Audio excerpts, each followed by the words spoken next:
पहला प्रश्न है, हल्दी पौधे के किस भाग से प्राप्त होता है? जो हल्दी होता है वो पौधे के किस भाग से प्राप्त होता है? ऑप्शन में दे रखा है तना, जड़, फल, फूल। तो याद रखिएगा इसका आंसर ऑप्शन ए हो जाएगा, तना। हल्दी पौधे के तने वाले भाग से प्राप्त होता है। और इसके अलावा कौन कौन से हैं उसे आप देख लीजिएगा।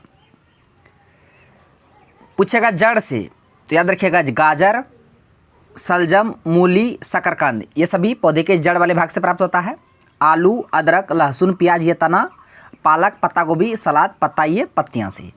आप ये जितने भी हम एग्जाम्पल बता दिए आप इसे याद रखिएगा। प्रश्न पूछेगा गाजर तो जड़ का, शलजम, मूली, शकरकंद ये सभी जड़ का, आलू, अदरक, लहसुन, प्याज ये सभी तना का। इसे ध्यान में रखिएगा। अब बढ़ते हैं अगले प्रश्न की ओर। प्रश्न है, एक परमाणु के नाभिक में डॉट डॉट होते हैं। तो याद रखिएगा परमाणु के नाभिक में प्रोटॉन और न्यूट्रॉन होते हैं और इलेक्ट्रॉन इसके चारों ओर चक्कर लगाता है। इलेक्ट्रॉन पर नेगेटिव चार्ज, प्रोटॉन पर पॉजिटिव और न्यूट्रॉन पर आवेशीन होता है, किसी भी तरह के चार्ज नहीं होता है। तो नाभिक में प्रोटॉन और न्यूट्रॉन होते हैं। तो इसका जो आंसर होगा ऑप्शन बी करेक्ट आंसर हो जाएगा, प्रोटॉन और न्यूट्रॉन। प्रोटॉन की खोज गोल्डस्टीन और न्यूट्रॉन की खोज जेम्स चैडविक और इलेक्ट्रॉन की खोज जे थॉमसन। आप इसे भी याद रखिएगा।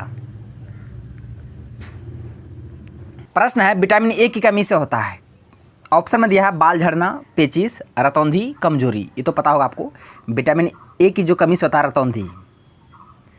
और इसका रासायनिक नाम जो है, केमिकल नेम, वो रेटिनॉल है। क्या है? रेटिनॉल। आप इसी ध्यान में रखिएगा। और सर्वाधिक जो विटामिन ए की प्राप्ति होता है वो गाजर से। प्रश्न पूछेगा कि गाजर से किस विटामिन की प्राप्ति होती है? विटामिन ए, और इसका केमिकल नाम है रेटिनॉल। और कमी से कौन सा रोग होता है? तो रतौंधी। सारे फैक्ट को आपको याद रखना है। प्रश्न है, इंसुलिन का उत्पादन किसके द्वारा होता है? इंसुलिन का उत्पादन किसके द्वारा होता है? तो याद रखिएगा इसका उत्पादन होता है अग्नाशय ग्रंथि से। अग्नाशय ग्रंथि से इंसुलिन का स्राव होता है। और अग्नाशय ग्रंथि दूसरा सबसे बड़ा ग्रंथि है। दूसरा बड़ा ग्रंथि है अग्नाशय। और सबसे बड़ा ग्रंथि पूछेगा, सबसे बड़ा तो हो जाएगा यकृत। क्या? यकृत, लिवर सबसे बड़ा। और दूसरा सबसे बड़ा अग्नाशय। और सबसे बड़ा मिश्रित पूछेगा तो सबसे बड़ा मिश्रित में हो जाएगा अग्नाशय, मिक्स ग्लैंड अग्नाशय हो जाएगा। याद रखिएगा। तो इसका जो आंसर होगा ऑप्शन डी हो जाएगा, अग्नाशय। तो इंसुलिन का उत्पादन किसके द्वारा होता है? तो अग्नाशय के द्वारा। प्रश्न है, वंशागति के नियमों से संबंधित वैज्ञानिक है। वंशागति नाम सुने होंगे, ग्रेगर जॉन मेंडल। किसका? Gregor John Mendel. ये जो अपना प्रयोग किया था किस पौधे पर? तो मटर के पौधे पर। तो मटर के पौधे पर ये प्रयोग किया था। तो इसका जो आंसर होगा जी जे मेंडल, ग्रेगर जॉन मेंडल। ये वंशागति के नियमों से संबंधित वैज्ञानिक है। तो इसका आंसर ऑप्शन सी हो गया। आप इसे याद रखें, किस पौधे पर? तो मटर के। निम्नलिखित में से मीटर किस वस्तु का माप है? मीटर बताना, मीटर किसका यूनिट है? भार का, लंबाई का, द्रव्यमान या गति का?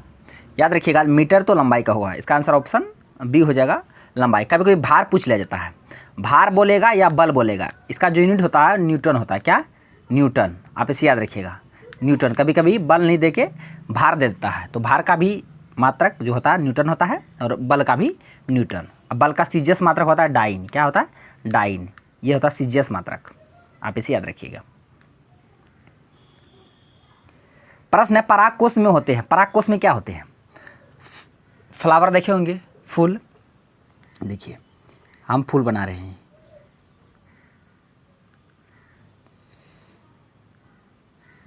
ये इसका कहलाता है तंतु। क्या कहलाता है? तंतु। ये इसका कहलाता है परागकोश। और इसके अंदर ये जो होता है ये होता है परागकण। क्या होता है? परागकण। तो ये तीनों पुंकेसर का भाग है। किसका? पुंकेसर, नर वाला भाग है फूल का। तंतु, परागकोश, परागकण। और ये इसका होता है अंडाशय। और ये इसका वर्तिका। और ये वर्तिकाग्र। ये तीनों फीमेल पार्ट होता है स्त्री केसर का। किसका? स्त्री केसर, फीमेल पार्ट, मादा।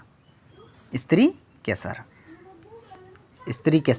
तो स्त्री केसर पार्ट है वर्तिका, वर्तिकाग्र, अंडाशय ये मादा वाला पार्ट है। और तंतु, परागकोश, परागकण पुरुष पुंकेश्वर वाला पार्ट है। मतलब नर वाला पार्ट है। तो प्रश्न पूछा गया कि परागकोश में होता है, तो परागकोश के अंदर परागकण होता है। क्या होता है? परागकण। पंखुड़ी नहीं होगा, बीजांड नहीं होगा, स्त्री केसर नहीं होगा।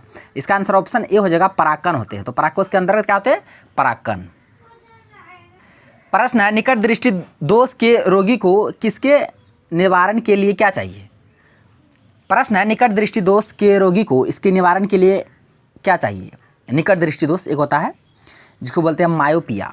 मायोपिया कभी कभी ऐसे भी लिखा जाता है देवनागरी पे अंग्रेजी के वर्ड को। मायोपिया एक होता है हाइपरमेट्रोपिया। हाइपरमेट्रोपिया, हाइपरमेट्रोपिया होता है, एक होता है मायोपिया। मायोपिया में अवतल लेंस, मायोपिया में अवतल लेंस का यूज करते हैं। मायोपिया मतलब क्या हुआ? निकट दृष्टि दोष, निकट दृष्टि दोष, ठीक है।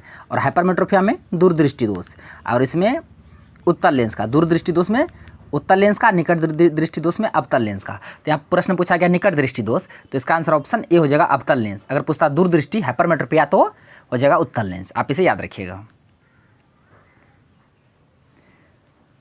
प्रश्न है, साधारण नमक का रासायनिक नाम क्या है? ये सबको पता है, NaCl, सोडियम क्लोराइड।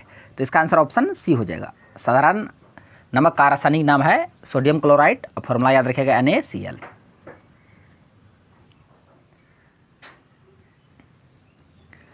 निम्नलिखित में से किसका प्रयोग नाभिकीय रिएक्टर में मंदक के रूप में किया जाता है?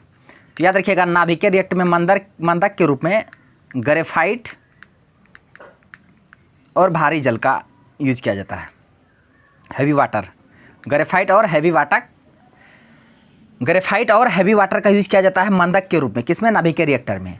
तो ऑप्शन में दिया ओजोन नहीं होगा, कठोर हाइड्रोजन नहीं होगा, हाइड्रोजन पेरोक्साइड नहीं होगा। इसका आंसर ऑप्शन सी हो जाएगा, कठोर जल यानी कि हैवी वाटर। ऑप्शन में ग्रेफाइट रहता तो ग्रेफाइट भी आंसर हो जाता, तो ऑप्शन में ग्रेफाइट है ही नहीं, तो इसका आंसर ऑप्शन सी हो गया। आप इसे याद रखिएगा, मंदक के रूप में ग्रेफाइट और भारी जल का। नियंत्रक के रूप में, कंट्रोलर के रूप में तो हो जाएगा कैडमियम और बोरॉन के क्षण। नियंत्रक, उसे भी याद रखिएगा, कैडमियम और बोरॉन के क्षण क्या यूज किया जाता है नियंत्रक के रूप में, और मंदक के रूप में ग्रेफाइट और भारी जल। तो फ्रेंड्स, आज का प्रश्न बस यहीं तक था। थैंक्स फॉर वॉचिंग वीडियो, धन्यवाद। अब मिलते हैं नेक्स्ट वीडियो में नेक्स्ट टॉपिक के साथ। तब तक के लिए धन्यवाद।